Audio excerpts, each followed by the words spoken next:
everybody get some sleep last night? Better questions if you did. We're good. We don't need sleep. We have coffee. Hey, sorry for the loss. Thank you very A lot much. of us passed underneath the apparatus Yeah. on the way here yesterday morning. It was a very tragic sight. Tremendous loss. Yes, Thank you sure. so much I'm sure. for Yep. acknowledging that.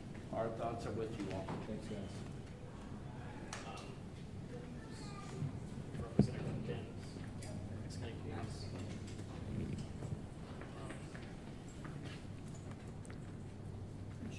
Okay. Sure. Still morning. Well, good morning, everyone. My name is John Butler. I'm the fire chief for Fairfax County, Virginia, spelled Johnbutler. We will kick off and try to answer any questions you have. I'll kind of warn you now that many of the questions may not be able to be answered by those standing behind me. Our Fire Department of Operations, Eric Craven, will talk about the fire department response, and our partners from Department of Emergency Management and Security, as well as the Fairfax County Police Department, may be able to answer some other questions as well. Our PIO, Mitch Clark, is right behind me, and he will close out and provide any other follow-up that will be needed.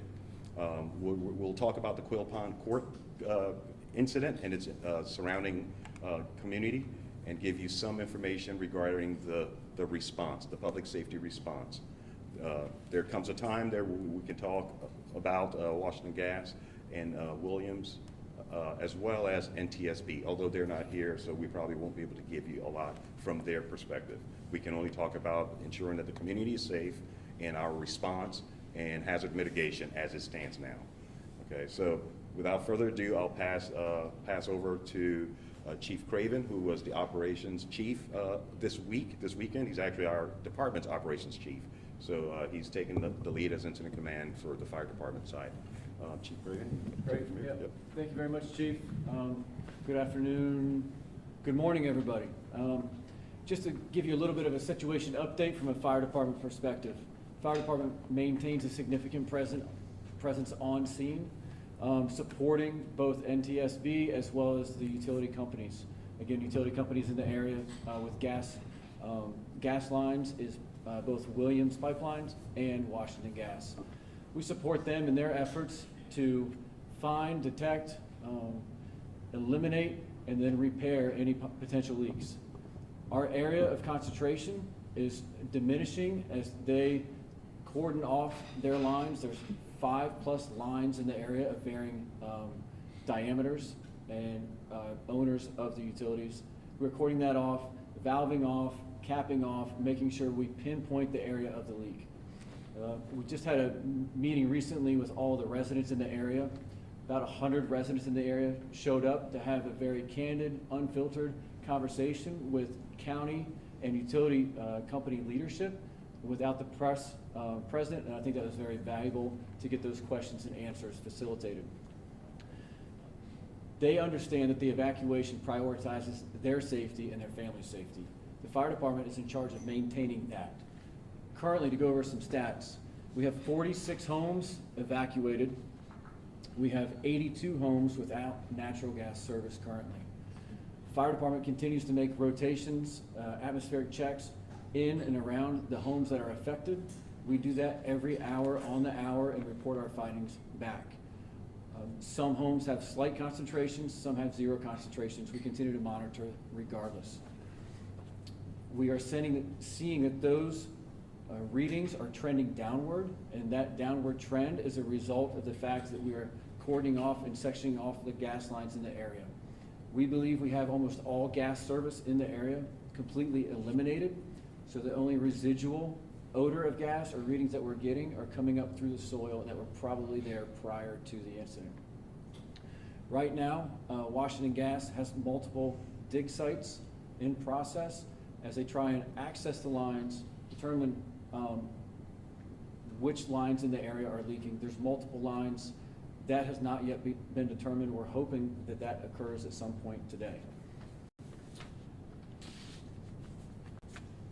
Occupants are allowed to access their structures if they're evacuated with the escort of fire department. And that's for their safety. We'll make sure that we escort them in, take readings of all 3 levels of their home before we allow them to cross the threshold to ensure that we're not meeting the lower explosive limit of combustible gases in their home.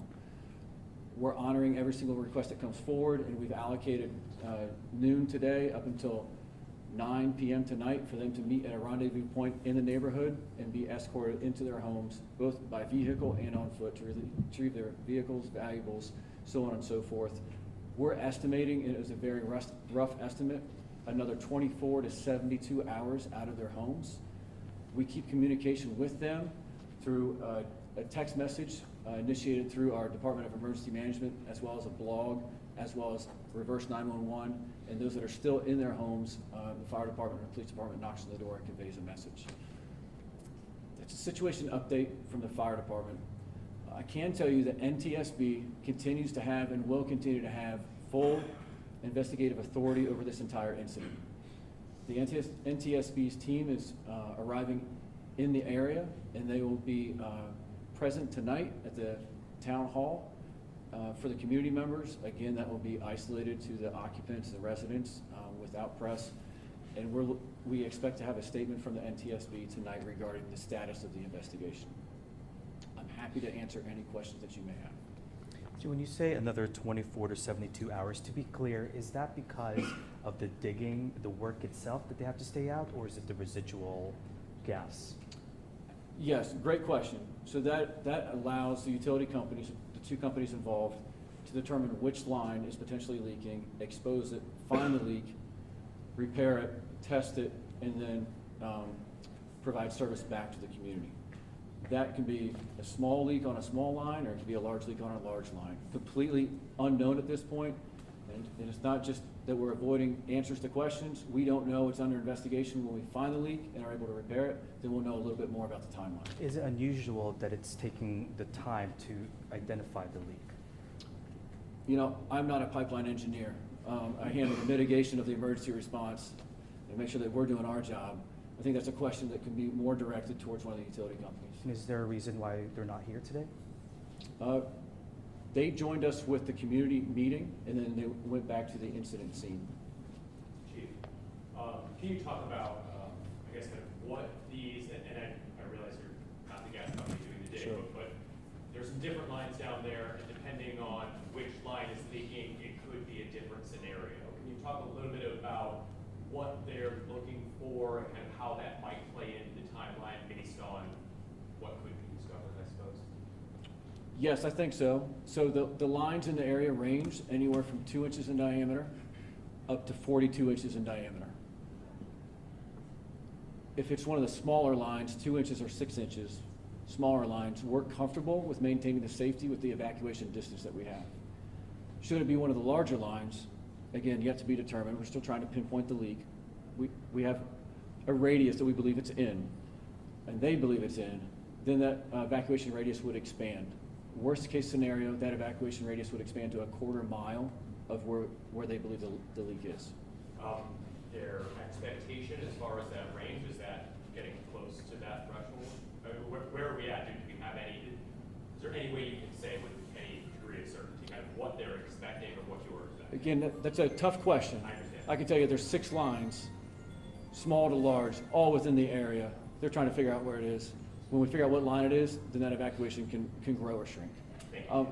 Yes, ma'am. Can the cause for this fire and explosion that people have heard be already related to the leak, or is that something you're still investigating or looking into? Absolutely 100% under investigation.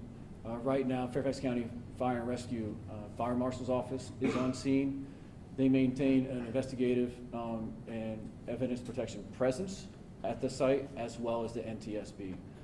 So completely under investigation. Sir. And I spoke with a woman on Buckywood Road, and she was just told this morning that she needed to evacuate. Are you guys already expanding evacuations? We are not expanding the scope or the radius that we identified yesterday afternoon. It may be that we just didn't catch her on the communique. Chief, how many Yes. additional homes are at risk of needing evacuation? You said it could expand to that 1/4 mile radius. How many additional homes are potentially at risk, and should people be prepared to leave at a moment's notice?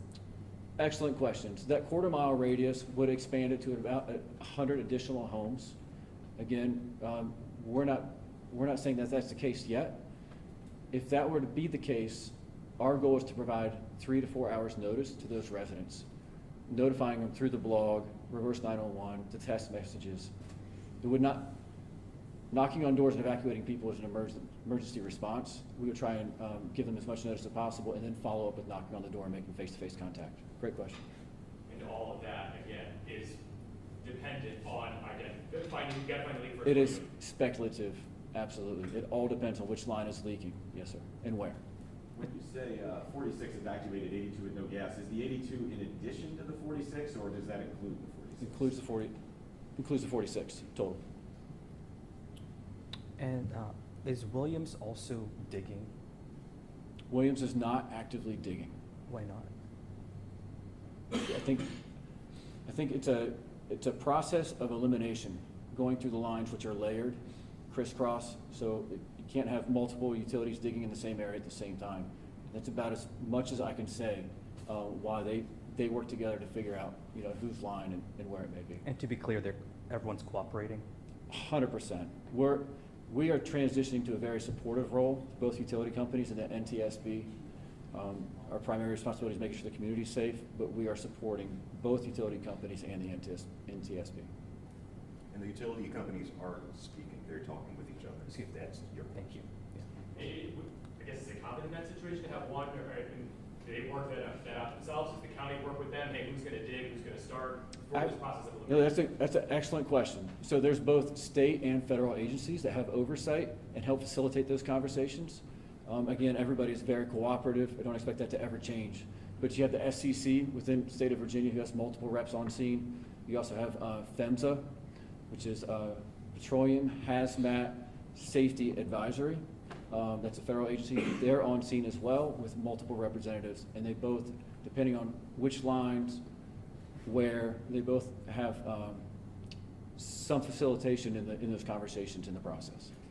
What's being done for the neighbors who were already evacuated, and what in theory would be done if you did, on the chance you did have to expand the zone? Yeah, absolutely. We offered a warming center, like a community center, the night of the initial incident. We did not see any residents in the area take advantage of that. It seems largely that people have found either hotels, friends, or family to stay with. There are means of reimbursement either through insurance, renters, and homeowners insurance policies, and then also the utility companies offering to reimburse the residents. Just to follow up on that, how were residents informed of this resource that night? I just spoke to someone who said that night they slept in their car. So how has that been communicated in the last 2 days? I don't know if you have that. Yes.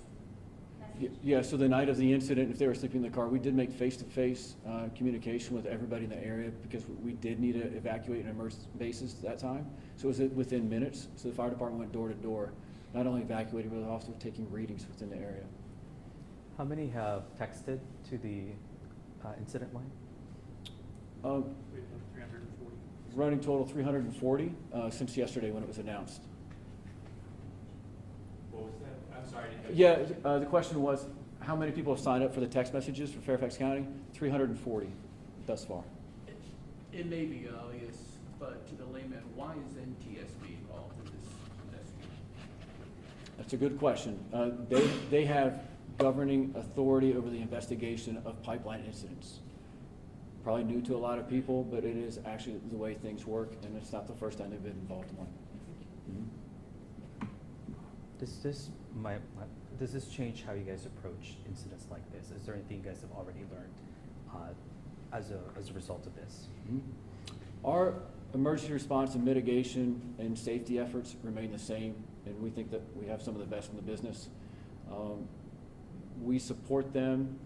The only thing that would change is that we have to make sure the confidentiality is maintained between us and NTSB, knowing that it's their investigation and it's going to be in process for some time.